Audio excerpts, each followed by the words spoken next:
ময়দা আর ডিম দিয়ে এই রেসিপিটা একবার হলেও ট্রাই করবেন।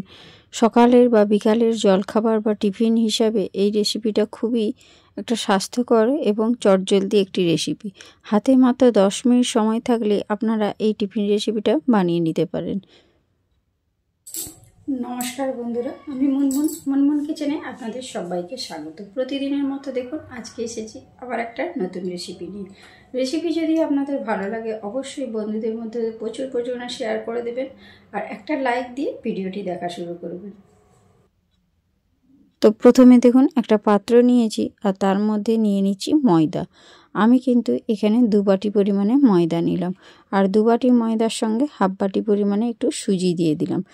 আর এখানে দেখুন সব কিছু উপকরণ দেওয়ার পর এর মধ্যে আমি দিয়ে দিচ্ছি স্বাদ মতো লবণ। আরও কিছু উপকরণ অ্যাড করব, ভিডিওটা স্কিপ না করে পুরো ভিডিওটা দেখুন। আর এখানে দেখুন ঝালের জন্য দিয়েছি 4টে মতো কাঁচা লঙ্কা। আর এই কাঁচা লঙ্কাটাকে একদম কুচো করে নিয়েছি আর ওপর থেকে দেখুন এভাবে ছড়িয়ে দিচ্ছি একটু চিলি ফ্লেক্স। চিলি ফ্লেক্স দিলে এই টিফিন রেসিপিগুলো দেখতে যেমন সুন্দর লাগবে আর খেতেও বেশ ভালো লাগবে, একটু ঝাল ঝাল লাগবে। আর ঝালের পরিমাণটা অবশ্যই আপনারা আপনাদের পছন্দ মতো দেবেন। আর এখানে দেখুন সব কিছু উপকরণ ভালো করে আগে শুকনো অবস্থাতে এইভাবে চামচ দিয়ে মিশিয়ে নেবেন। ময়দা, সুজি আর চিলি ফ্লেক্স আর লঙ্কা আর লবণ যেটা দিলাম সব কিছু উপকরণ আগে চামচ দিয়ে এইভাবে খুব সুন্দর ঘোটানাটা করে একটু মিশিয়ে নিয়েছি। এবারে একটা পাত্রে করে জল নিয়েছি, সেখান থেকে একটু একটু করে জল দিয়ে আমি ব্যাটারটা আগে তৈরি করে নেব। একসঙ্গে কিন্তু বেশি জল দেওয়া যাবে না, এভাবে অল্প অল্প করে জল দিয়ে ব্যাটারটা তৈরি করতে হবে। প্রথমে একটু জল দিয়েছিলাম, তারপর আবার একটু জল দিলাম। তো এইভাবেই অল্প অল্প করে জল দিয়ে আমি একটা সুন্দর ব্যাটার তৈরি করে নেব। ব্যাটারটা খুব বেশি গাঢ়ও হবে না আর খুব বেশি পাতলাও হবে না। ঠিক কীরকম পর্যায়ে ব্যাটারটা তৈরি করতে হবে সেটা আপনারা লক্ষ্য করুন, তাহলেই বুঝতে পারবেন। কোথাও কোনো অংশে স্কিপ করবেন না, স্কিপ করে দিলে তাহলে আপনারা বুঝতে পারবেন না। এইভাবে দেখুন ভালো করে আগে সব জলটা দিয়ে দিয়েছি, দিয়ে এবারে চামচ দিয়ে খুব সুন্দর করে মিশিয়ে নিচ্ছি। আর মিশিয়ে নিয়ে এইভাবে ভালো করে হাত দিয়ে নাড়া দিচ্ছি যাতে ময়দাটা কোনো অংশে কোথাও দলা পাকিয়ে না থাকে। আর এখানে একটা দেখুন হ্যান্ড মিক্সি নিয়েছি, দিয়ে খুব ভালো করে এইভাবে ফেটিয়ে নিচ্ছি। এইভাবে ফেটিয়ে নিলেন দেখবেন ময়দাটা কোথাও কোনো অংশে দলা বেঁধে থাকবে না। আর দলা বেঁধে থাকলে কিন্তু ভালোভাবে এই জলখাবারটা বানানো যাবে না। আর এখানে দেখুন ব্যাটারটা বেশ ঘনত্ব মনে হচ্ছিল, তার জন্য আমি আবারও একটু জল দিলাম। এই জলটা পরিমাণটা আমি আপনাদেরকে বলতে পারছি না, আপনারা যখন এটা তৈরি করবেন নিজেরাই বুঝতে পারবেন ঠিক কীরকম পর্যায়ে কতটা জল দিতে হবে। তো এইভাবে দেখুন অল্প অল্প করে জল দিয়ে আমি সুন্দর একটা ব্যাটার তৈরি করে নিলাম। এবারে এটাকে ঢাকনা দিয়ে একটু রেস্টে রেখে দেবো, কারণ সুজি কিন্তু জল অনেক টেনে নেয়। তো 10 মিনিট রেস্টে থাকার পর আমি ফিরে আসছি। দেখুন ব্যাটারটা যে পরিমাণ পাতলা তখন মনে হচ্ছিল তার থেকে কিন্তু অনেকটাই গাঢ় হয়ে গিয়েছে, কারণ সুজি কিন্তু জল টেনে নেয়, এটা আপনারা সবাই জানেন। এখন একটু বেশি ঘন ছিল বলে আমি আবারও একটু জল দিয়ে দিলাম, কারণ এটা বেশি ঘন হলে চলবে না, আবার বেশি পাতলা হলেও চলবে না। এবারে হ্যান্ড মিক্সি দিয়ে এইভাবে খুব সুন্দর করে ফেটিয়ে নিতে হবে। টিফিন রেসিপি ভালো খেতে বেশ ভালো লাগবে আর একেবারে হাতের মুঠোয় চলে আসবে, এতটাই নরম আর তুলতুলে হবে আর গালে দেওয়ার সাথে সাথেই মিলিয়ে যাবে। এখন ওই ব্যাটারের মধ্যে দিয়ে দিলাম 1 চামচ মতো রিফাইন অয়েল।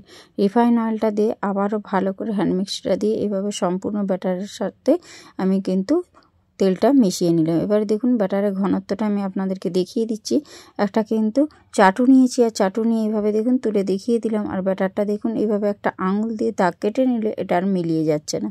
তো ব্যাটারটা এখন একটা সাইডে রেখে আমি এখানে এখন একটা পাত্রের মধ্যে দেখুন 2টো ডিম ফাটিয়ে নিচ্ছি।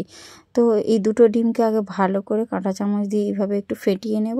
ফেটিয়ে নেওয়ার পর এর মধ্যে আমি দিয়ে দেবো স্বাদ মতো একটু লবণ।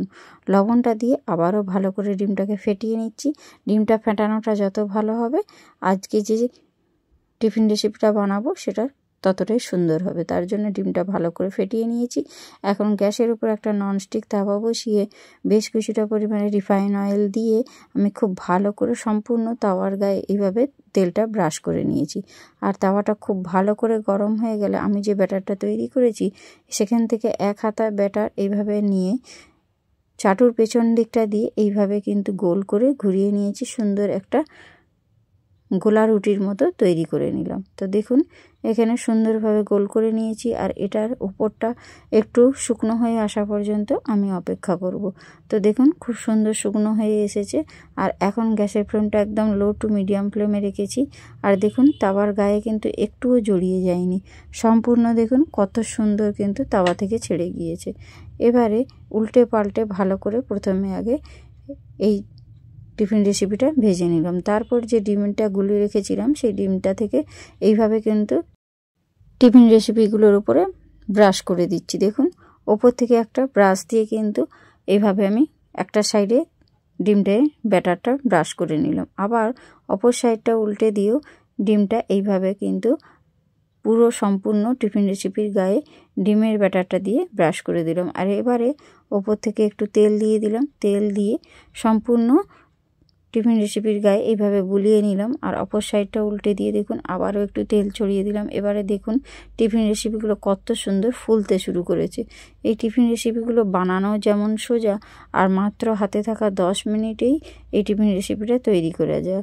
যখন সকালে তাড়াহুড়োতে হাতে একদম সময় থাকবে না, তখন আপনারা চটজলদি মাত্র 10 মিনিটেই বাচ্চাদের স্কুলে টিফিন বক্সে দেওয়ার জন্য বা স্কুল অফিসের টিফিন বক্সেও দেওয়ার জন্য এইভাবে চটজলদি বানিয়ে নিতে পারেন।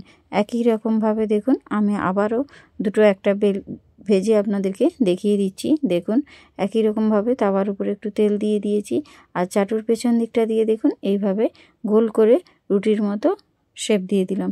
আর ওপরটা যতক্ষণ না শুকনো হয়ে আসছে ওয়েট করছি। দেখুন ওপরটা সুন্দর শুকনো হয়ে গিয়েছে। আমি অপর সাইডটা উল্টে দিয়েছি, আর উল্টে পাল্টে খুব সুন্দর করে আগে প্রথমে রুটিটাকে সেঁকে নিয়েছি। সেঁকে নিয়ে এবারে ডিমটাকে উপরে এইভাবে ব্রাশ করে দিচ্ছি। ব্রাশের সাহায্যে টিফিন রেসিপির গায়ে এইভাবে ডিমের ব্যাটারটা ব্রাশ করে নিচ্ছি। একটা সাইড দেখুন একবার এইভাবে দেওয়া হয়ে গেল। এবারে আমি অপর সাইডটা উল্টে দেব। অপর সাইডটা উল্টে দিয়েও অপর সাইডেও এই একই রকমভাবে ডিমের গোলাটা ব্রাশ করে দিচ্ছি। এতে দেখবেন খুব কম ডিম দিয়েও এইভাবে দুর্দান্ত স্বাদের কম সময়ে এইভাবে টিফিন রেসিপিগুলো বানানো যায়। বাচ্চারা তো একেবারে টিফিন বক্স খালি করে তবেই বাড়ি ফিরবে। রোজ রোজ একঘেয়ে রুটি পরোটা খেতে কারোরই ভালো লাগে না। ছোট বড় সকলেই একটু চায় ইউনিক স্টাইলের টিফিন রেসিপি। এইভাবে যদি আপনারা বানিয়ে দেন, বানানো খুবই সোজা, আর বাড়িতে থাকা উপকরণ দিয়েই চটজলদি মাত্র 10 থেকে 15 মিনিটেই আপনারা এইভাবে বানিয়ে নিতে পারেন। তো যদি হাতের কাছে ডিম না থাকে তাহলে আপনারা শুধুমাত্র ময়দা আর সুজি দিয়েও কিন্তু এই টিফিন রেসিপিগুলো বানিয়ে নিতে পারেন। তবে ডিমটা দিলে খুব সুন্দর খেতে লাগবে, আর বাচ্চারা তো ডিম একটু বেশি পছন্দই করে। তো তাদেরকে যদি এইভাবে বানিয়ে দেন তাহলে টিফিন বক্স একেবারে খালি হয়ে যাবে। দেখুন কত সুন্দর ফুলছে, একেবারে কিন্তু সুন্দর ফুলে উঠেছে। তাই মুখে দেওয়ার সাথে সাথেই এই টিফিন রেসিপিগুলো মিলিয়ে যাবে, একদম তুলোর মতো কিন্তু নরম হয়। তো এইভাবে দেখুন আবারও একটা আমি টিফিন রেসিপি তাওয়ায় দিয়ে দিয়েছি। আর ওপরটা যখন এইভাবে দেখুন শুকনো হয়ে এসছে, তখন আমি অপর সাইডটা খুন্তি দিয়ে উল্টে দিচ্ছি। আর উল্টে পাল্টে প্রথমে আগে রুটিটাকে ভালো করে সেঁকে নিতে হবে। প্রথমে একদম তেল দিতে যাবেন না, তো প্রথমে আগে এইভাবে সেঁকে নেবেন। তারপরে ডিমের গোলাটা ওর উপর লাগিয়ে দেবেন দুটো সাইডে। তারপরে একটু তেল দিয়ে উল্টে পাল্টে সুন্দর করে ভেজে নেবেন। তো আপনাদের বোঝার সুবিধার্থে আমি কিন্তু 2 থেকে 3টে মতো বানিয়ে দেখিয়ে দিলাম, যাতে আপনাদের কোনো অংশ বোঝার কোনো সমস্যা না হয়। আর আমি চেষ্টা করি বাড়িতে থাকা উপকরণ দিয়ে সমস্ত রেসিপি আপনাদের সামনে শেয়ার করতে। তো আমার চ্যানেলে যতগুলো রেসিপি রয়েছে বাড়িতে থাকা উপকরণ দিয়েই আমি বানিয়েছি। পারলে আমার চ্যানেলটা ঘুরে আসতে পারেন। আর বানানো খুবই সোজা, আপনারা চটজলদি সমস্ত রেসিপিগুলো বানিয়ে নিতে পারবেন। তো এখানে দেখুন আপনাদের সঙ্গে কথা বলতে বলতে আমার এই টিফিন রেসিপিটাও দেখুন সুন্দর ভাজা হয়ে গিয়েছে। আর উপর থেকে দেখুন কত সুন্দর একটা কালার এসেছে। আর একটু এবার তেলটা ছড়িয়ে দিলাম, ছড়িয়ে দিয়ে উল্টে পাল্টে আবারও একটু ভেজে নিলাম। আর দেখুন টিফিন রেসিপিগুলো কত সুন্দর ফুলেও যাচ্ছে। একটু ভাজা হওয়ার সাথে সাথেই দেখুন ফুলতে শুরু করে দিয়েছে। এতটাই সুন্দর হয় খেতে, আপনারা হয়তো না বানালে বিশ্বাসই করতে পারবেন না। একবার বানাবেন, তারপর আমাকে কমেন্ট বক্সে কমেন্ট করবেন। কার কার আমার রেসিপিগুলো ভালো লাগে আমাকে অবশ্যই বলবেন। তো দেখুন উল্টে পাল্টে সুন্দর করে আরও একটা টিফিন রেসিপি আমি ভেজে নিলাম। এইভাবে অফ ক্যামেরাতে বাকি যতগুলো আছে সবগুলোই ভেজে নেব। ভেজে নিয়ে দেখুন আপনাদের কাছে পরিবেশন করছি। দেখতে কতটা সুন্দর হয়েছে, দারুণ লোভনীয় হয়েছে না? কালারটা দেখেই আপনারা বুঝতে পারছেন যে টিফিন রেসিপিগুলো কতটা সুন্দর হয়েছে। তো চটজলদি বাড়িতে থাকা উপকরণ দিয়ে এভাবে একবার বানিয়ে দেখুন। তো আজকের মতো আমি ভিডিওটা এখানেই শেষ করছি। দেখা হচ্ছে next recipe. Tata, bye bye.